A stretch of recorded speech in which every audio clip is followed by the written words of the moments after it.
All systems go. Clear for liftoff.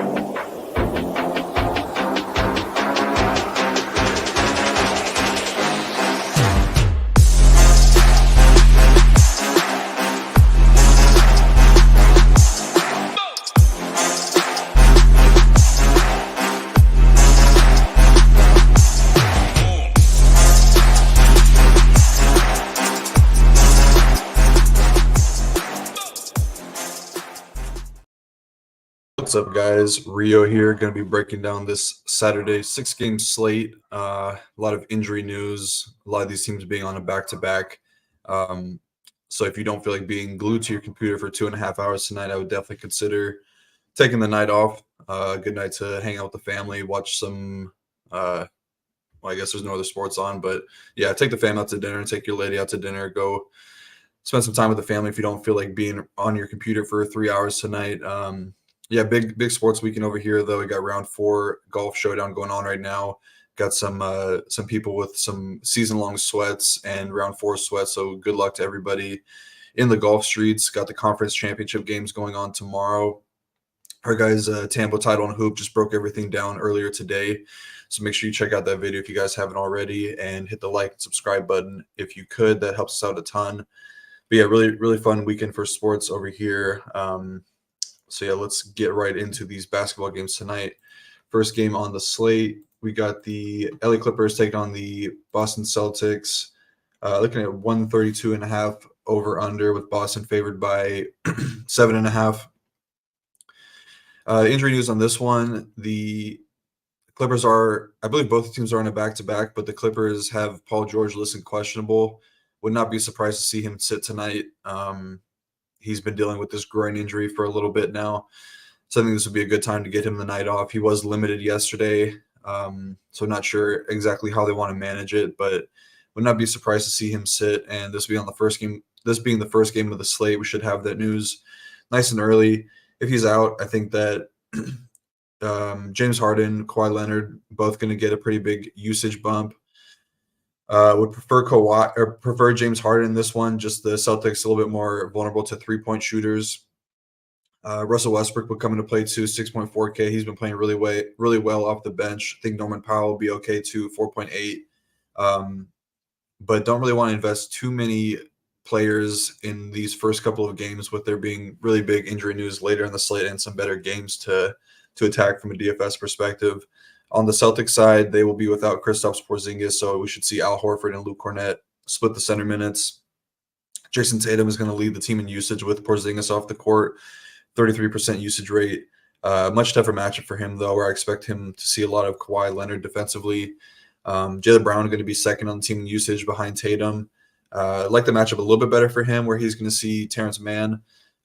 Much better price tag to 8.1K, so I like that much better than the price tag of 9.5 on Tatum. Derek White just been crushing this year, the all-star Derek White. He seemingly just gets the biggest usage bump and just crushes anytime one of these starters misses. He averages about 40 DK points per 36 minutes with Porzingis off the court, and he should have the better matchup of all the starters against the Clippers. I would imagine he's going to see a lot of James Harden most likely, so he would probably have the best matchup. And then I think Al Horford would be okay as a last man in type of value piece, but there's much better places to go, and he just doesn't really have huge upside. This is better matchup for people that are going to be scoring around the rim. The Clippers have been a little bit more vulnerable since losing Ivica Zubac, so I guess you can make a case for Al, but he's more of a stand in the corner and launch threes type of player, so I don't really want to get there. But yeah, not too excited about this game.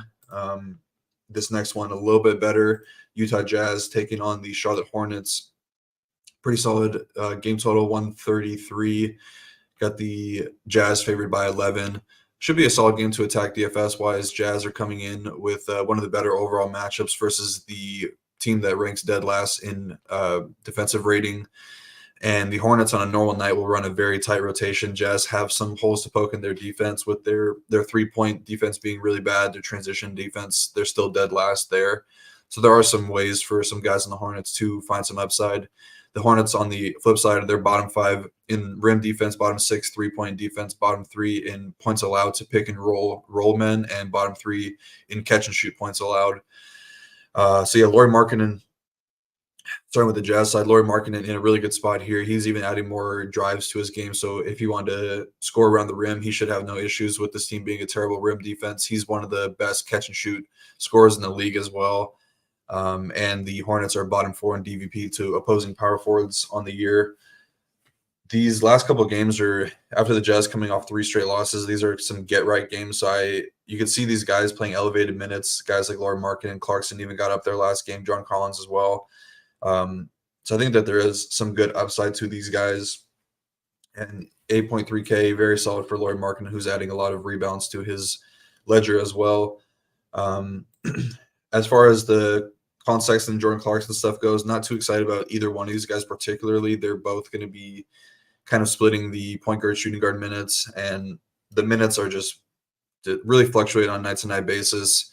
Hard to choose which one is going to be the one to go off. I think that 7K is a little too expensive for Sexton. Even on a normal night, he's not really seeing more than 25 minutes, so a little bit too expensive for me to pay. I think I would much rather go to Clarkson, 6.6K, but his minutes can fluctuate as well. It just depends on if he's hot or not, and I mean, I guess this is a really good matchup for him. So you could go there if you want to. 6.6K, pretty reasonable price tag for him. He's got a good amount of upside in this matchup. The one Jazz that I do like the most, though, who I think will go a little bit overlooked, is John Collins. Kind of got there a little bit last game due to Walker Kessler being into foul trouble early, kind of never got out of foul trouble. So we saw Collins get up to 33 minutes, but he had a really good game in a very similar matchup. The Wizards are obviously one of the worst rim defenses in the league. He put up 22 points and 16 rebounds. And the one area that John Collins really thrives in is pick and roll. Obviously, as the roll man, he's one of the better guys in the Jazz from that perspective, and the Hornets really struggle to defend the pick and roll men. So I think that he could put up a very similar score if he gets the minutes again. Obviously, you never really know what Will Hardy's going to do on night-to-night basis, so don't want to go too overboard with it, but he does have a really good matchup. Same could be said for Walker Kessler. He just lost a lot of minutes last game due to, one, Collins playing really well and losing minutes due to foul trouble. So I think that he's totally fine at 4.7K as a value option. And then these lower 4K, 3K guys, Chris Dunn, Simone Fontecchio, Kelly Olynyk, Keontae George, all are really solid. I don't want to go too overboard with it, though. I would probably want to be max one of those guys just because we could see some more value open up. Obviously, with the Luka Doncic and Kyrie Irving news, you would definitely want to have multiple of those guys over any of these Jazz guys if both those guys were to be ruled out. So I don't really want to go too overboard with it. But I think that they're totally fine. But yeah, don't go too crazy. And then on the Hornets side, LaMelo Ball, questionable. Would not be surprised to see him miss as well. He's obviously dealt with ankle injuries his whole career. So would not be surprised to see him sit. If he's in, very little to no interest on the Hornets side. I think that Miles Bridges is kind of fine either way. Brandon Miller, really big letdown last game. Got into foul trouble, which is kind of weird for someone that plays a point shooting guard, small forward position to get into foul trouble, but really hurt a lot of us that had him in our lineups. But yeah, he's going to see the biggest usage bump if LaMelo were to miss, up to 30% usage rate in those minutes, averages 37 DK points per 36 minutes. I think people will be definitely scared off of him. I'm a little bit scared off of him with the almost 7K price tag, but the role would be really good, and the matchup is pretty solid for opposing three-point shooters. And obviously this Jazz team is terrible in transition, so I think that he could definitely have a solid game if LaMelo were to miss. But I think, yeah, Miles Bridges is totally fine either way. He's still going to play huge minutes in a decently close game, and there's a little bit of chatter about the Jazz possibly making a move for Miles Bridges. So, maybe he's heard that. Maybe he wants to show out for his possible future employers, but either way, he's a pretty strong option. And then Nick Richards, I think he's okay at 5.3K. Jazz have been a little bit better with their interior defense, but he's a pretty solid fantasy point per minute producer. And then if LaMelo's out, I think the guys you would want to look to would be Nick Smith Jr. and Ish Smith. Next game, New Orleans Pelicans taking on the Milwaukee Bucks. 241 over under Milwaukee, favored by 5. Since the Adrian Griffin firing, the Bucks defense has been pretty solid. Their interior defense has improved in those last 2 games. They're kind of shifting to giving up more 3-pointers again, which has kind of been how their defense has fared historically. The Bucks will be without Chris Middleton tonight. Giannis is probable. Giannis has been playing through these probable tags, but he has been notorious for missing games where he was listed probable in the past, so you definitely want to keep a close eye on this. The Pelicans have Zion listed questionable. Not too sure about his injury status. I know that I believe it's a foot injury, and just given his injury history, this being an away game and an East Coast team, would not be surprised to see Zion sit here again. If Zion is in, then don't really have a lot of interest in the Pelican side. I think that Ingram and CJ would be fine. Better matchup for both these guards, where we have been attacking the Bucks all season long with opposing ball handlers. The Bucks are dead last in pick and roll defense. So I think that either one of these guys makes a ton of sense. I know Ingram has kind of been acting as the point guard mostly, and CJ's been playing a little bit more off ball. So probably would lean Ingram, and if Zion was out, he sees the biggest usage bump up to 32%, 33% assist percentage, and it averages 45 DK points per 36 minutes. CJ's at 27% usage, 22% assist, and 43 DK points per 36 minutes. I don't really want to go back to Trey Murphy. He's just not really doing much. He doesn't add really any peripherals to his game. Needs to get there with hot shooting, and shooting this high variance. He's definitely a really talented shooter, but he's just been playing really bad lately, so I don't really want to go there. I think Herb Jones would be the preferred option. He's been playing much better. Going to be out there for a lot of minutes for his defense. And then the last one I'll mention is Larry Nance Jr. He's been taking away minutes from Joe Val in a pretty big way. He started the second half over him in back-to-back games. Willie Green has talked about evaluating the starting lineup as well, so I would not be surprised to see Larry Nance possibly get the start here. But I think either way, he's a pretty strong value. 4.1K has shown really big upside when he's given the minutes. On the Buck side of things, Giannis, obviously a great spend up. Matchup is kind of neutral to a little bit positive, with the Pelicans being a little bit worse to interior scorers. Giannis also going to benefit from no Middleton tonight, where he sees about a 35% usage rate, 31% assist percentage. He's just been playing really well lately. Obviously, with the beginning a couple triple doubles here and there. Flirted with one last night, just didn't really get the scoring to go, but he's just been playing out of his mind lately. So he's obviously a great spend up option. Damian Lillard is also a fine option. A little bit too expensive though, 9.3K. The Pelicans are a little bit more vulnerable to off-ball shooters, which is not really Damian Lillard's game. He has the ball in his hands a lot. Obviously, his game is kind of pick and roll with Brook Lopez, but the Pelicans are one of the league's best pick and roll defenses, so I think that there's a little bit more downside to Dame than there is upside.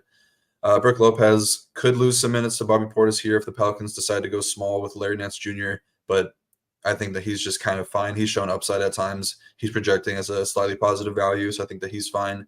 Bobby Portis, really good numbers with Middleton off the court this season, averages 40 DK points per 36 minutes. He's obviously not going to play that many minutes, probably closer to 25 to 28 in a normal night. Actually, probably lower than that, probably 22 to 25 on a normal night. But he has really big upside off the bench. I think that he would be fine to leave in your player pool. I was a little bit interested in Malik Beasley, but he's just a little bit too expensive. I think there's going to be better value later in the slate. But this is a kind of a good matchup for Malik Beasley, with him being a really solid off-ball shooter. Just not too sure what the minute ceiling is for him, but he's, I guess, just kind of a sneaky value option. Maybe look at some of his props if there are some good ones. And then, all Pat Connaughton, Andre Jackson, Marjon Beauchamp are going to see extended run with no Middleton, but I don't think really any of these guys are much in play. Prefer the Jazz pieces or just waiting for Luka news.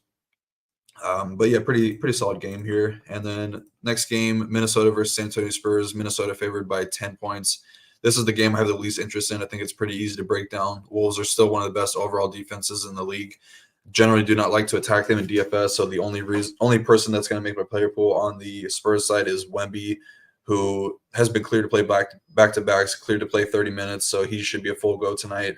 Obviously has big matchup in any matchup, or big upside in any matchup, excuse me. So I think that he would be the only one I'm considering on the Spurs side. And then on the Wolves side, all of Anthony Edwards, Karl-Anthony Towns, Rudy Gobert in good spots here. I prefer Anthony Edwards the most. Should have a really big scoring night tonight. Spurs are bottom 4 in pick and roll defense, bottom 3 in bottom 4 in pick and roll and 3-point defense, and bottom 3 in DVP to opposing shooting guards. I think that he's in a total smash spot here. Love him as a spin-up option. Karl Anthony Towns been really consistent even after the big scoring night where he scored 62 and they lost. He's scored 27 in back-to-back games. Obviously, great matchup as well. 8.1K, reasonable price tag for him. Rudy Gobert going to be matched up with Wemby a lot tonight. Shouldn't really be an issue for him. Rudy has really big, or gets a lot of his upside from rebounding, and the Spurs are bottom 3 in rebounds allowed to the center position. So I think that he's a good option. And then I will go all the way down to Naz Reid, 4.2K. Really cheap for Naz. Probably one of the cheapest we've seen him in a while. Has not really been doing much lately, but we know that he's got really big upside off the bench, and this is a great spot for everybody on the Minnesota side. Be a pretty solid game to attack, mostly just from the Minnesota side of things. Next game, Los Angeles Lakers taking on the Golden State Warriors, 243 over-under, Golden State favored by 3. This is one of the games I'm the most excited about from a game stack perspective. Should be a really fun game to watch as well, with two teams kind of fighting for playoff position in the West. Both these teams have been really slipping as of late defensively. They've been giving up some really big scoring games. The Warriors are, over the last 5 games, have a 126 defensive rating, which is second worst in that span, and the Lakers are 9th worst with 120.1 defensive rating. The Warriors have been giving up a ton of three-pointers. They've given up the most three-pointers per game in the last 5 games, and the Lakers have been giving up more to rim scoring. But on the season, the Lakers are one of the worst three-point defenses in the league, so I would expect them to kind of shift back to that style of defense of being a good rim defense. On the Lakers side, AD has gone really cold from a DFS fantasy scoring perspective, scored no more than 48 DK points in 3 straight games. But I would expect a pretty big bounce back performance here versus this Western Conference foe in a really important game. I would expect him to play really huge minutes tonight. Looney has fared well against AD. He's held him below 43 DK points in 4 of their last 5 meetings. Or I guess the Warriors as a whole have. But the last time these teams faced off, AD went for 61.5 DK points. And we know that he's capable of 70-plus DK scoring nights. I think that he's got really big upside tonight. LeBron, just way too cheap, 9.1K. I would expect him to play tonight. I know he's questionable. Him and AD are questionable. I expect them both to play tonight. LeBron played 36 minutes last game after getting the night off. And I think he's got upside for even more in a close game, which this one is projected to be. LeBron James is having one of the most efficient shooting seasons of his career this year, and the Warriors defense giving up a ton of shots to three-point shooters right now. So I'd like LeBron's chances of having a really big scoring night. I think I don't want to say I prefer him over Anthony Davis because it's only a $900 difference, but I do like LeBron a lot tonight. D'Angelo Russell been playing awesome since re-entering the starting lineup. Last 7 games, he's gone over 40 DK points, 5 of those games, with 3 of those ones being 51, 54, and 62. The shot volume is way up, and I really like the spot for him where the Warriors are much more vulnerable to three-point shooters as of late. I think he's got really big upside, 6.8K. Austin Reeves also in play, had a bounce-back game last time out, going for 36.25 DK points, and I think that he is more so in play if I'm looking at game stack this game, more so than just like a one-off type guy. But I think that he's got a really solid price tag of 5.9K. And then, sorry about that if you guys can hear that over my microphone. The last 2 guys I mentioned, Taurean Prince, Jared Vanderbilt, both playing really solid minutes. Jared Vanderbilt seeing his minutes tick up to 25 and 27 minutes in the back-to-back games, scored 30 DK points in both those ones.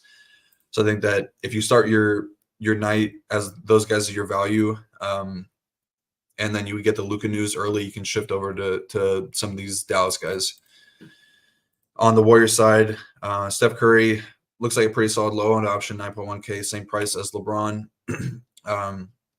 Has not really shown the same upside as he has the years prior, but I think he has the potential to pay off this price tag still. Lakers being a huge three-point funnel and this game being more of a face-up spot. Lakers still struggling with their on-ball defense, so I like the spot for Steph here. Klay Thompson as well. Lakers three-point funnel, not much more to say. He's been shooting the ball much better lately. Jonathan Kuminga playing out of his mind, scoring 34 DK points in 5 straight games. He's really turned the corner as a professional basketball player. He's starting to find his rhythm. So I really want to buy into this spot. I like the spot a lot for Kuminga and what should be a pretty fast, high-scoring game environment. And then Draymond Green, really like Draymond tonight. I would not be surprised to see him re-enter the starting lineup, but maybe he continues to come off the bench. But he saw his minutes restriction get lifted last game, saw 31 minutes, and Draymond's just capable of getting it done in many different ways with the rebounds, the assists, and the stocks. He's really got the chance to flirt with a triple-double any night of the week when things are going right for him. And then if he could fall into double-digit points, I think that he's got really big upside at this price tag. Lakers definitely going to be leaving him open on three-point line. I think they'd be okay with Draymond Green beating them scoring. So I really like the spot for Draymond a lot here, 5.5K. And I guess if you want to keep Podziemski and Andrew Wiggins in your player pool, I would not mind it. But I think those would be the only guys I would be looking to. Next game, Sacramento versus Dallas. Another really good game from a game stack perspective. I think this one has the highest over-under on the slate, with the Mavs looking like they'll be without Kyrie Irving once again. He's listed doubtful. Dwight Powell already been ruled out, and then Derrick Jones Jr., Maxi Kleber, and Luka Doncic all listed questionable. Obviously, the Luka news is the biggest one. I don't know. I think that there's a good chance he could sit tonight, but the spread would indicate otherwise. Sacramento's only favored by 3. I think that it would be much wider if Luka were to be out. But yeah, I mean, he's obviously coming off the historic performance where he shot 70. He had 73 real points on like 91% true shooting. Just like a great, highly efficient scoring night. Probably one of the better scoring nights we'll ever see in the history of the NBA. But I mean, he played 45 minutes in that game. He's been laboring a ton of lower body injuries all season long. This game is a back-to-back. I do think that there's a chance he could sit tonight, and you'll probably want to backload your lineups for that scenario if you are if you're playing. I think you need a lot to go right if you're looking to stack up some of these earlier games, because these value pieces you're gonna want multiple of these guys if Luka were to be out. But yeah, defensive wise, both these teams have really struggled really bad defensively as of late. Over the last 5 games, the Mavericks are dead last in defensive rating. Kings are on the bottom 6. Kings are giving up the 3rd most three-pointers, and the Mavericks have been really vulnerable to both rim and three-point defense. So good spot to attack from a DFS perspective, 2 struggling defenses. I'll start with the Sacramento side because we have the news. We know that they're going to be healthy. Domantas Sabonis been extremely consistent in 2024, just been racking up triple-doubles seemingly every game. He looks like a pretty strong pivot off of these Lakers guys that are looking to be much higher owned. I'm looking at 21% LeBron, 12% on AD, probably going to come in a little bit higher, I would assume. But yeah, Sabonis, totally awesome play at 10.1K. Really like him. De'Aaron Fox, the upside has not really been there as of late. He just doesn't really look as aggressive as he was earlier in the year or in years priors, but he's settling for more jumpers lately. The Mavs don't really have a lot of on-ball defense to speak of right now, so I could see De'Aaron Fox pop off in a pretty big way here at 8.8K. He's a really, really cheap price tag for him. So I do like him, but I'm a little bit worried about just the recent performance from him. Keegan Murray playing really big minutes as of late. He can get hot, and it's a really good matchup for three-point shooters, so I think that he's a good option, 6.2K. Not too interested in Malik Monk right now. He's just kind of, I don't know. He always has the upside off the bench. Hasn't really shown it in a few games. I just think that I don't know if the juice is worth the squeeze, as they would like to say. Kevin Huerter, 4.9K. He seems to have the trust of Mike Brown again, re-entered the starting lineup, and in 3 of his last 5 games, he's played 33, 39, and 39 minutes, and he scored 38.5, 46, and 49 DK points in those 3 games. I mean, when he's out there, he's scoring the ball and he's shooting the ball really well right now. So I would not mind Kevin Huerter at 4.9K. Obviously, if you start your lineup with him and Harrison Barnes or something like that, you could shift over to some of these Mavericks guys if you have multiple pieces in this game, if Luka were to be out. And then, I'll mention Harrison Barnes too. He's turned back the clock as of late. Last 2 games, shot the ball 20 and 24 times, scored 32 and 39 real-life points for 41 and 53 DK points. I don't really believe that. I'm not buying that this is here to stay. But if you're buying into it, I know there's like some trade showcase narrative. Maybe they're just trying to funnel him more shots to get more value from him. But I'm not really buying it. I think we know what Harrison Barnes is at this point of his career. And then on the Maverick side, obviously really tough to break down if Luka is out or, just not knowing who's in or out right now. But I'll say that if Luka is in right now, then he obviously is a great play. I think him and Lively would be the only two guys I would be. Well, Tim Hardaway Jr. as well, because I think that right now I have projections showing for Kyrie in, but I've seen some other ones. Yeah, Luka is going to be a great play with Kyrie out. Tim Hardaway Jr. going to be a really solid play, 5.9K with Kyrie out, and then Derek Lively 4.9K. Pretty solid matchup. The Kings are not that great defensively down low, obviously with Domantas Sabonis down there. And then if Luka is, I just double check the injury report really quick.